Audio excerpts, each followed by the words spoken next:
And we shall make whatever sacrifices necessary to make sure that William Ruto is a one-term president.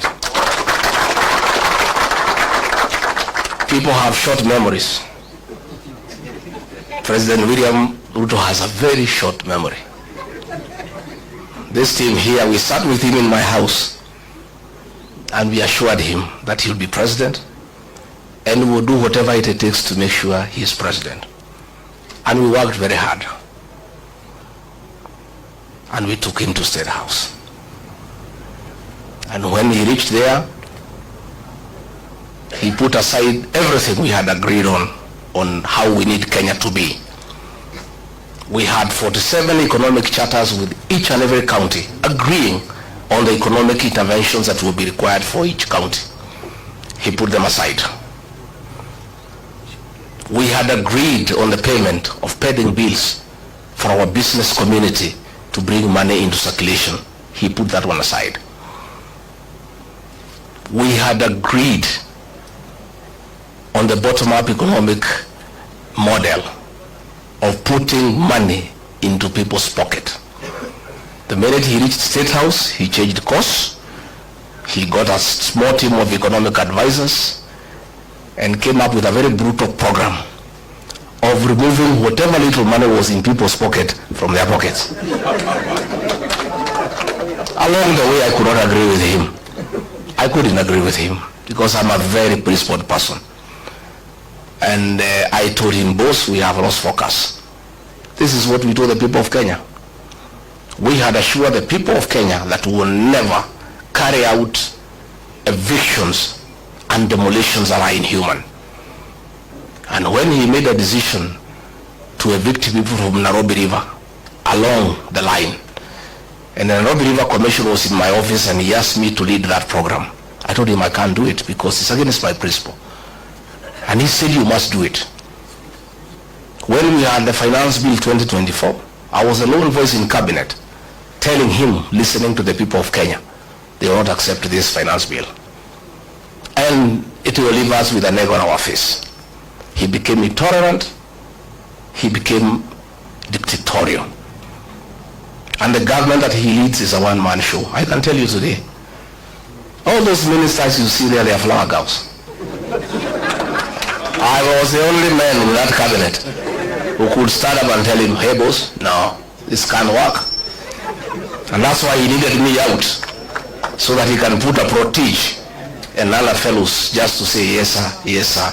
It's a praise and worship choir for the president. And I couldn't fit in that choir. I couldn't fit in that choir. You know, and he is very bitter. Extremely angry, very irritable, that for a whole 6 days he's just abusing me in Western Kenya. Gachagua is not a road in Webwe. He is not a hospital in Vihiga. He is not a water pan in Kakamega. He is not a slaughterhouse in Bungoma. President of the Republic of Kenya has gone to Western for 6 days.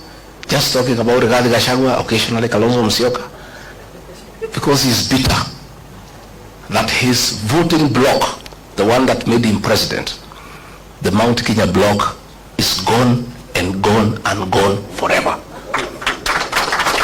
And I told him, it is his own undoing. I told him, don't touch the mountain. See the Bible. You read the Exodus. I told him, don't. Many times. But it's because he has some young MPs he moves around with. Young boys who are born in towns and brought up with Serelak. They don't know the community. So they tell him, no, it's okay, no problem. Mulima ni yako, wewe ulikuja huko mwenyewe. Hawa watu ni wako, hata ukitoa huyu weke huyu hakuna shida. Anamwambia mimi ni mzee. Hawa watu mimi nawajua.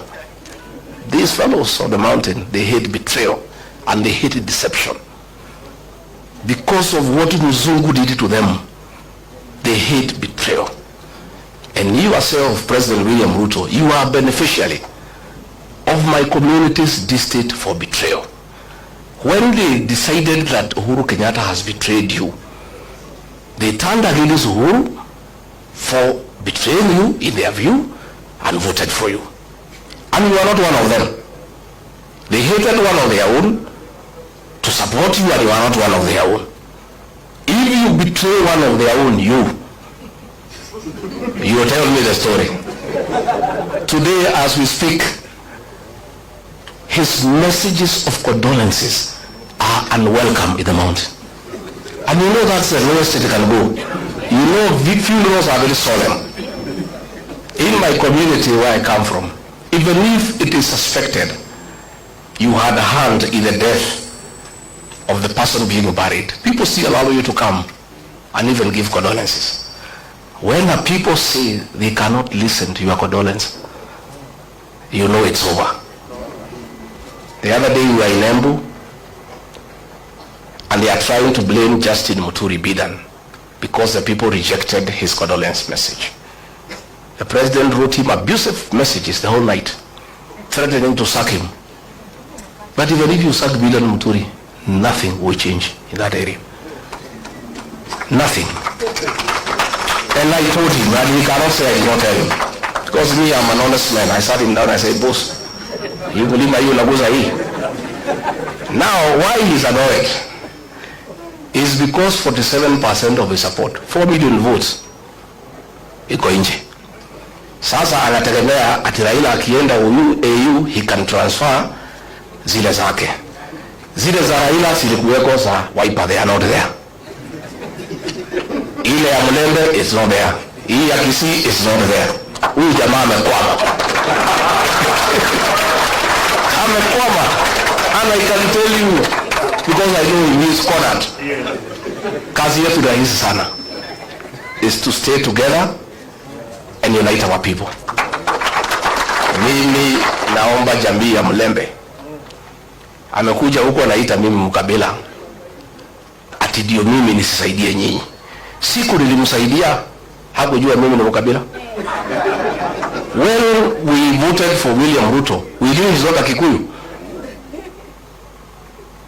87% of my people voted for him. We knew he's not a Kikuyu.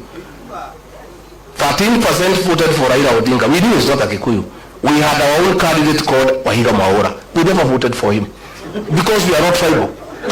Saa hii ameona tunashikana na watu ya Wiper, ameona tunashikana na Mlembe Nation, na hapo Mlembe Nation ndio naona amekwambia hapo. I think it's his last hope. Sasa anakuja huko kusema ati mimi ni mkabila, ati ndio msinikaribishe tusifanye pamoja. President William Ruto, hear it from here, Chui House. The same way Mulima ilisaidia wewe, it is possible tunaweza saidia hii watu ya Mlembe. It is the same way tunaweza saidia huyu Kalonzo. Na sisi hatuna contract na wewe, deni yetu na wewe tulimali. We had intended to pay you in 2 installments. Tukakupatia the first installment, ukagusa Mulima, hiyo deni ikafanya nini? Kaisha. We owe you no debt. So anaenda pale Western, anasema tumefukuza huyu Gachagua, at he is corrupt. William Ruto, my friend, do you have the moral authority to talk about corruption? And we sympathize with you because juzi kumekuwa na opinion poll on the most corrupt person in the world. And we are unhappy that you are rigged. Instead of giving you number 1, they give you number 2.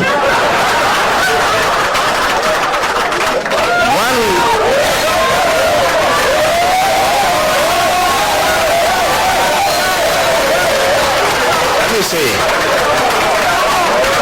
I want to say, let me say,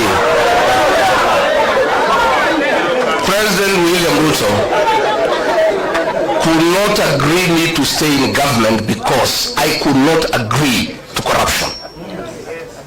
The State House of Nairobi is the real center of corrupt activities. And there are watu wawili, moja anaitwa Adil na mwingine anaitwa Jayesh. These are the conveyors of corruption in this country. Na ndio watu wenye she and sha. Ndio wale watu ya Adani. Na Na hao watu wakija kuona rais, hata ukiwa deputy president na minister, utamngoja hapo saa 5 akiongea na hiyo watu. Wakipanga hiyo maneno. So Mr. President, be an honest man.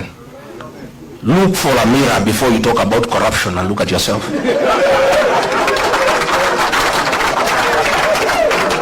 If you think the people of Kenya are very intelligent, regarding Gachagua has not been associated with any scandal in this country.